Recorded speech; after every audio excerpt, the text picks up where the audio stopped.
Richard Ings is the former head of ASADA. Richard, thanks for your time this morning. Thanks, guys. We've been compiling a list of unanswered questions arising out of last night's announcement. What to you are some of the burning unanswered questions for Richard Ings? It's a pretty long list of unanswered questions, isn't it? It was an interesting announcement last night. It clarified one aspect of it, that there are 4 officials at the Bombers who are being charged with various breaches of the AFL Code of Conduct. They will have those matters heard by the Commission in 2 weeks' time. But there was also a statement about the possible use of performance-enhancing drugs by the players, and that there was no evidence at this time that would enable charges to be delayed, but noting that those investigations are still ongoing. Okay, the Bombers have been keen to get the message out that they're very pleased that the players have been cleared. Have the players been cleared? No, the players have not been cleared. I saw the announcement that was put out by the Bombers, and the AFL was very explicit in saying that at this particular point in time, an interim investigative report's been received by ASADA, an interim report.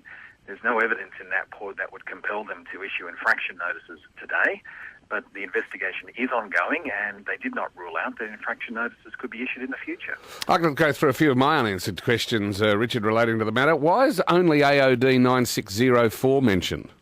It's a very good question. AOD 9604 has certainly had the highest media profile of all the matters, all the substances under investigation in this situation, but it's not the only potentially banned substance under question. So all of the questions about all of the substances which are purportedly banned need to be answered as well. Another question for you, noting that Jobe Watson is a fantastic young bloke, and in that context, he says he thinks he was given AOD 9604, yet no charge has been laid against him. If Lance Armstrong had said, look, I think I took EPO, but I can't be sure, just said it on the bottle, it might have been vitamin B.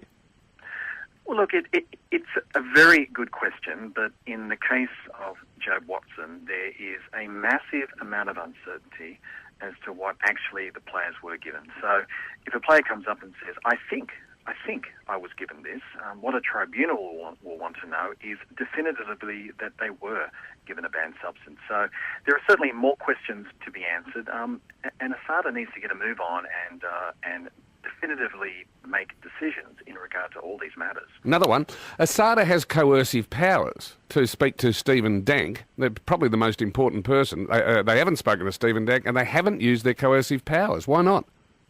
Well, it's very difficult to get to a final report, a final investigative report, unless you've spoken to all of the key people who are involved. And Mr. Dank, clearly is someone that would have information that would be relevant to the investigation. ASADA's new coercive powers came into force by law on the 1st of August. So it's only been, a little over a week or so that they've had those powers. And I have no doubt that they will be seeking to apply those powers to speak to anybody and everybody that they have not been able to speak to so far. Are you telling us that at this stage there is no evidence at all that any Essendon player was given a prohibited substance? Well, no, I'm not saying that at all, because ASADA is still conducting its investigation. But what the AFL have said last night is that based on the evidence that they have to date in their interim report, which is incomplete, that they have insufficient evidence at this time to issue infraction notices, but the investigation is ongoing and they don't rule out the possibility of infraction notices in the future. Richard, and thanking you for your time, would you agree that this is far from over? This is not even close to being over. Richard, we thank you very much for your time. Thank you. Richard Ings, former head of ASADA. Can you add another unanswered question, please? In response to what Richard just said, that no, there's no evidence, blah, blah. What is the disrepute that they brought the game into?